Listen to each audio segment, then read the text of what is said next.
ng aktor na si Attorney Alma Malyonga. Attorney, good morning po.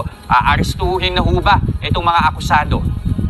Yes, it is true that this morning the court, there was a promulgation of judgment, and the decision of the court was to convict all the accused. Apat sila, no? Si Cedric Lee, si Dennis Cornejo, si Ferdinand Guerrero, at saka si Simeon Ras.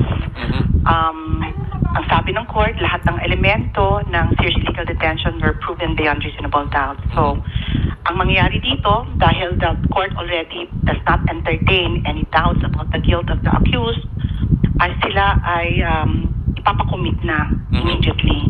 So, yung kanilang bail, hindi na pwedeng magsilbing obstacle dun sa pagkakukulong sa kanila, although they tried.